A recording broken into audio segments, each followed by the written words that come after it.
अस्सलाम वालेकुम। आपको पता है कि हम सूरत तौबा पढ़ रहे हैं, उसी को हम कंटिन्यू कर रहे हैं। उसमें फिर आया वो शख्स बेहतर है जिसने अपनी इमारत की बुनियाद अल्लाह से डरने पर अल्लाह की खुशनुदी के लिए रखी हो, या वो शख्स जिसने अपनी इमारत की बुनियाद किसी घाटी के किनारे पर जो गिरने वाली हो रखी हो, फिर इमारत उसको लिए दोज़ख की आँख में गिर पड़े। अल्लाह ऐसे ज़ालिमों को समझ नहीं देता। 109। और इनकी इमारत जो उन्होंने बनाई है हमेशा उनके दिलों में खटकती रहेगी, मगर हाँ, अगर उनके दिल ही फना हो जाएं तो दूसरी बात है। अल्लाह तो बड़ा जानने वाला, बड़ी हिकमतों वाला है। 110।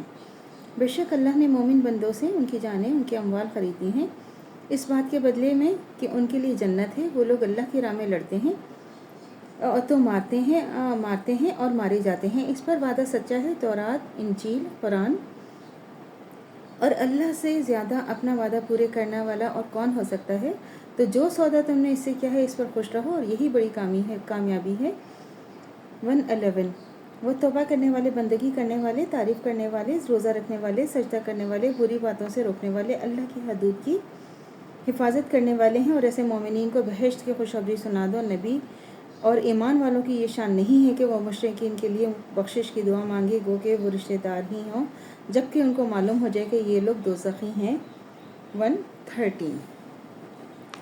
देखें जो क्या अल्लाह ताला इसमें कितना बिल्कुल अल्लाह ताला ने बिल्कुल साफ साफ अल्लाह ताला ने इसमें बता दिया है कि जो लोग जो अल्लाह की राह में लड़ेंगे, ज़ाहिर है वो तो शहीद हो जाएंगे ना, जिहाद कहलाएगा। तो अल्लाह की राह में लड़ना जो है वो उसका हुक्म है कि आप अल्लाह की राह में लड़ें। और उनके लिए अल्लाह ताला ने बहिश्त की जो है अल्लाह ताला ने खुशखबरी सुना दी कि उसके लिए आपको पता है कि जन्नत की बहिश्त क्या है, जन्नत की अल्लाह ताला ने बता दिया है कि अगर आप अल्लाह की राह में जो भी काम अल्लाह के लिए किया जाएगा वो उसके लिए अल्लाह ताला ने जन्नत जो है लाजमी कर दी है उसके लिए। और अगर कोई गलती करता है और अल्लाह से तौबा कर ले, और अल्लाह ताला तो गफूर रहीम, देखिए हम बार बार याद दहानी करते हैं कि अल्लाह ताला बहुत ही गफूर रहीम, रहम करने वाले, माफ़ करने वाले हैं।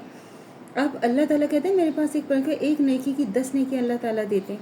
एक गलती की सज़ा एक ही काउंट होगी, लेकिन जब आप एक नेकी करेंगे तो उसकी 10 नेकी आपकी काउंट होंगी।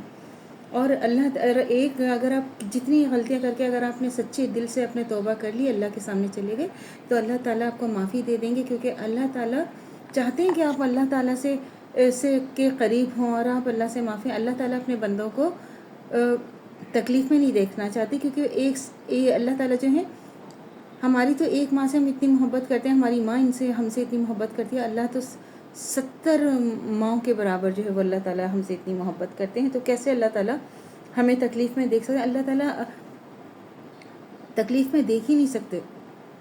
अल्लाह ताला चाहते हैं कि आप माफ़ी मांगें और अल्लाह ताला आपको माफ़ कर दें बिल्कुल। और नबी और ईमान वालों की शानी के, और देखिए जो आपको पता है ना, चाहे वो आपके रिश्तेदार हों कितना सबका है, चाहे वो काफिर हों, चाहे उनकी बख्शिश अल्लाह ताला ने रखी नहीं है। और अल्लाह ताला गफूर, अल्लाह ताला को अगर उनकी कोई बात, कोई अदा पसंद आती है तो अल्लाह ताला माफ़ कर दें। लेकिन अगर हमें पता है कि वो हमारा जो है नहीं है सही, तो हमें उनके लिए दुआ भी नहीं करनी चाहिए। कि अगर हमें पता है उनका ईमान नहीं है, जिसका ईमान नहीं हो तो उसको हम कैसे ज़बरदस्ती उसके लिए हम टकरे मार सकते हैं? ऐसा नहीं हो सकता जब तक कि इंसान खुद अपने आप को बदलना ना चाहे। हाँ, अगर खुद अपने आप को बदलना चाहें तो अल्लाह ताला ज़रूर माफ़ कर देंगे। अल्लाह ताला गफूर रहीम और माफ़ करने वाले हैं। अल्लाह से दुआ करनी चाहिए जो हमारे ईमान है मरते दम तक कायम दायम रहे, खात्मा बिल ईमान पर हो। इजाज़त दीजिए। अल्लाह हाफिज़। मेरे चैनल को लाइक कीजिए, शेयर कीजिए, सब्सक्राइब कीजिए। शुक्रिया।